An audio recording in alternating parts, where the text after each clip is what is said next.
Hello there, I'm artist Aaron Rutten, and in this video I'm going to show you how I have the keyboard shortcut set on my Wacom Cintiq Companion. So there's express keys here on the side. The first one at the top is set to pan or spacebar.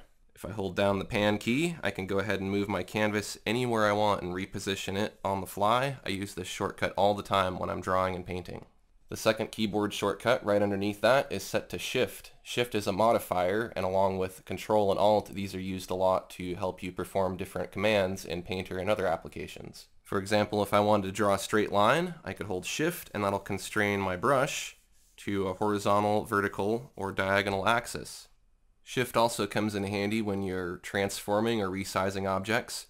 For example, if I'm using free transform to try to resize this, it'll get squished and squashed if I'm not careful. But if I hold down Shift while I'm transforming it, it locks it in proportion. It doesn't let it squish. Now right in the middle of the shortcuts is the rocker ring. The rocker ring has 4 different shortcuts, and then in the center is the Windows key. You can't program the Windows key to do anything, but you can program the 4 shortcut keys. So the one at the top I have set to Tab, which hides and reveals my palettes. This is really handy if I just want to get things out of the way, draw a little bit, and then when I need my palette back, just bring them all back like so. I'm moving clockwise around the ring. I have this set to fit my canvas to the available size that's on my screen. So basically it just snaps it to being as big as it can possibly be. If I hit Tab, you can see that it's fit. And then if I zoom out really small and I hit it again, you can see it'll pop to size. If we go clockwise from there to the bottom key, I have this set to redo, and then if we keep going clockwise again, I have undo. So undo and redo come in handy if you want to undo something or redo something.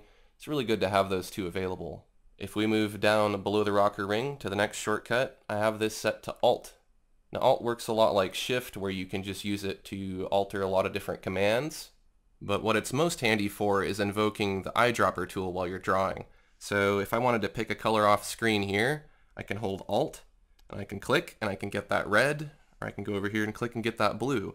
So I can just be drawing with my brush tool, and at any time I can get any one of these colors really quickly. And the final shortcut on the tablet is set to turn the touch on and off, because you don't always want the touch on.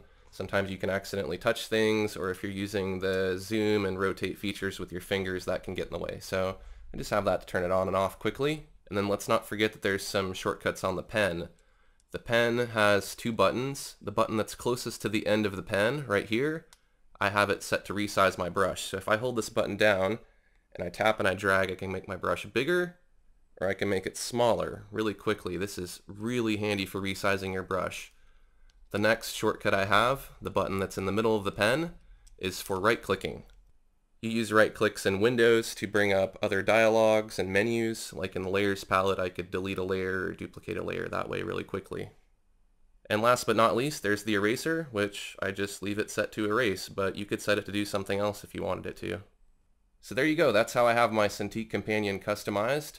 If you found this information helpful, take a quick second to like this video and share it with your friends, and don't forget to click the subscribe button if you want to see more videos like this. Thanks for watching, and I'll see you next time.